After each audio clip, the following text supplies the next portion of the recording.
tambay, Chef Boy tambay, Chef Boy tambay na kayo.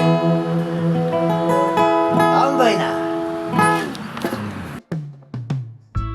Hey yo, what's up mga katambay? Magandang araw po sa inyong lahat. Ngayong araw po ay maggigisa tayo ng ampalaya mga katambay. Pagpasensyahan nyo na po ang gigisahin natin sa mga ayaw pong kumain ng ampalaya. Ito po'y masustansya mga katambay, kaya pilitin nyo pong kumain ito. Sa mga ayaw pong kumain ito, ang gagawin nating diskarte ay dadamihan natin ng sahog para kahit papano ay hindi nila malasahan o konting lasa lang ng ampalaya ang kanilang matitikman. Pagkatapos biyakin sa gitna ng ating ampalaya, hagurin natin o alisin natin ng kutsara ang mga buto sa gitna nito. Pagkatapos nating alisin ang mga buto ng ampalaya, atin itong hihiwain ng maninipis mga katambay. Pagkatapos mahiwa ng ating ampalaya ng maninipis, ilagay sa isang lalagyan. Lalagyan natin ng isang dakot na asin, lalamutakin natin ng ating nahiwang ampalaya mga katambay. Ito ay isang sikreto para mabawasan ang pait na taglay nito mga katambay. Pagkatapos pigayin sa asin ng ating ampalaya, lagyan ng isang basong tubig. Ibabad natin ng ilang minuto sa isang lalagyan at pagkatapos ito atin na itong huhugasan. Hugasan ng mabuti mga katambay, yung tipong walang-wala ng lasa yung asin sa ating ampalaya.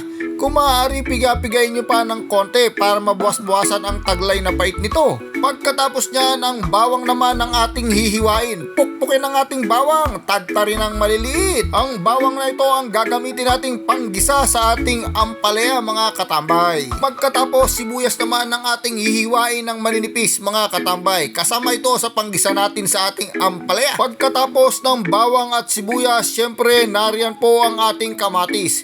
Hihiwain din po natin ng maninipis ang ating kamatis. Kasama po yan sa panggisa sa ating ampalaya mga katambay. Pagkatapos ng bawang, sibuyas at kamatis mga katambay, ang atin namang pansahog na baboy ang ating ihiwain. Yung pong parte ng lomo ng baboy ang ating ginamit mga katambay sapagkat ito'y malaman at malinamnam. Pagkatapos po mga katambay, meron tayong 2 pirasong tokwa. Hiwain po natin sa cubes mga katambay. At syempre po tapos na ang ating mga sahog mga katambay. Hayampot ready na ang ating mga ingredients sa ating paggisa sa ating ampalaya. Siyempre meron tayong isang pirasong itlog na sariwa mga katambay. Maglagay ng konting mantika sa ating kawali at ilagay natin ang ating hiniwang baboy na gagamitin natin pansahog. Pipirituhin lang po natin ito ng konti mga katambay. Pagkatapos maluto ng baboy, isang tabi po natin sa ating kawali. Isunod po nating pipirituhin din ng bahagya ang ating tokwa mga katambay. Pagkatapos mapirito ng bahagya ng ating baboy at tokwa, sandukin ito sa isang lalagyan. Ilagay muna natin sa isang tabi mga katambay. Isusunod nating gisahin ang ating ampalaya. Sa mainit na mantika po sa ating kawali, bawang po ang naunang nilagay. Sinunod po nating lagyan ng sibuyas. Halu-haluin lang po natin ng bahagya hanggang sa ito ay maluto. Maya-maya po ay ilagay na po natin ang ating kamatis mga katambay. Halu-haluin lang din po natin hanggang sa maluto ang ating kamatis. At pagkatapos niyan, isusunod na natin lalagyan ng konting patis mga katambay. Pagkatapos muli nating ibalik ang ating tokwa at baboy mga katambay. At pagkatapos mag-isa-gisa ng konti, lalagyan natin ng konting pamintang durog. Kasunod niya ng ating powder seasoning mga katambay. Halu-haluin lang po natin ng konti mga katambay hanggang sa ito ay maluto na. At pagkatapos dyan mag-isa-gisa ng konti, ilalagay na po natin ang ating hiniwang ampalaya mga katambay. Nakita nyo naman po mga katambay, mukhang marami pa yung sahog sa ating ampalaya. Ewan ko na lang kung hindi magustuhan ng inyong mga kasama sa bahay ang ating lulutuin ito mga katambay. Pakuluin lang po natin ng mga 5 o 10 minuto mga katambay. At kung ito ay kumukulo na, tingnan nyo kung luto na ang ating ampalaya. At maya-maya po ilalagay na po natin ng isang pirasong itlog na sariwa mga katambay.